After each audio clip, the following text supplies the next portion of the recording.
Ada yang tahu yasinan nggak? Ini kasus sensitif ini, ya. Tahu yasinan? Ya, saya dilahirkan di Payakumbuh, Pak. Itu pusat Muhammadiyah, ya. Teman-teman Salafi banyak di situ, Majelis Mujahidin banyak di situ, Sufi tarekat juga berjamur di situ, ramai, ya. Sangat ramai sekali. Dan ini majmuk. Tiba-tiba satu kali ada sahabat kita meninggal orang tuanya. Sahabatnya nggak ngerti dalil, ngajinya ya begitulah, sekali sebulan itu sudah syukur. Pas ketika sudah meninggal malamnya ada orang baca yasin, tiba-tiba ada seseorang bilang gak boleh baca yasin. Kenapa? Beda. Kan begitu. Wow, dia pakai dalil juga, dalilnya kullu bid'atin dhalalah, benar juga dalilnya. Tapi pemahaman terhadap dalil benar nggak? Belum tentu benar. Nah, kita coba cek. Kita nggak usah pakai ustadz sekarang, ya. Antum pakai ustadz sekarang kacau, bisa bentrok begini terus. Sekarang coba lihat, ada yang meragukan Imam Bukhari? Nggak ada. Imam Bukhari punya murid dari Imam Tirmizi. Imam Bukhari punya sahabat namanya Imam Abu Daud, sama-sama ngaji kepada Imam Ahmad.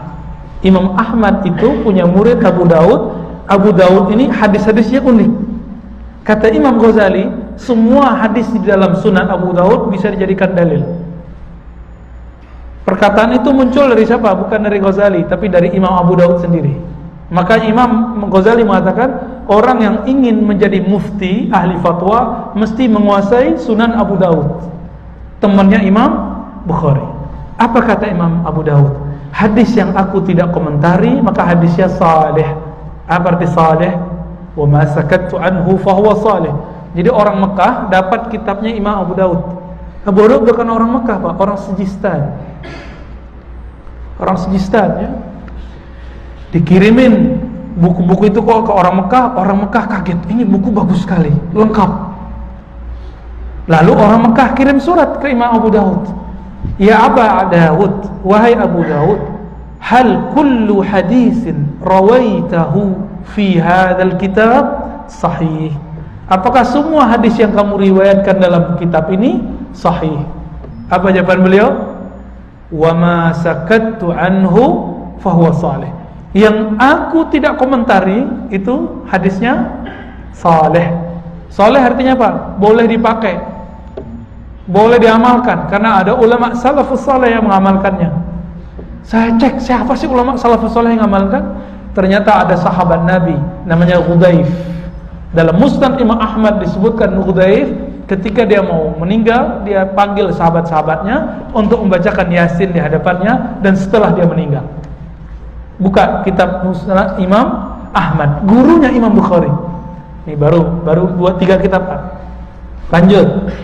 Selain Sahih Bukhari, antum tahu ada kitab sahih lain namanya Sahih Ibnu Hibban. Semua hadis di dalamnya menurut Imam Ibnu Hibban hadisnya sahih. Imam Ibnu Hibban punya guru lebih banyak daripada Imam Bukhari, pecah rekor. Cuma dulu belum ada muri, jadi nggak ada rekor muri. Berapa gurunya? Imam Bukhari 1700, dia punya guru 2000. Jadi gurunya lebih banyak daripada Imam Al-Bukhari. Namanya Imam Ibnu Hibban, pengarang kitab sahih ketiga. Si kitab sahih kedua namanya Sahih Ibnu Khuzaimah. Nah, kita nggak usah bahas itu dulu. Sahih Ibnu Hibban.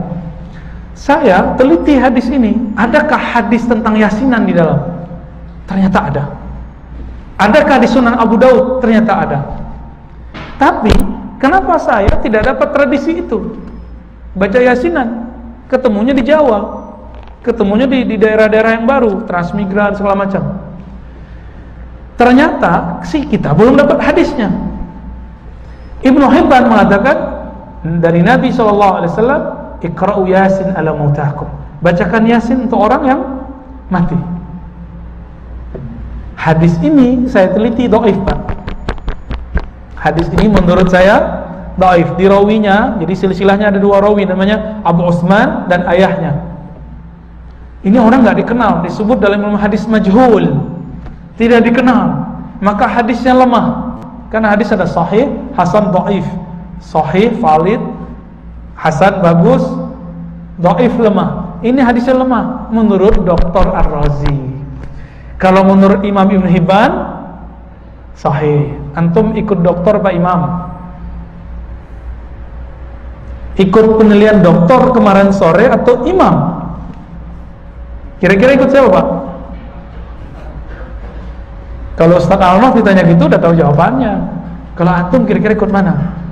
Ustaz dokter kemarin sore bilang dhaif, tapi imam bilang ini sahih. Ikut mana?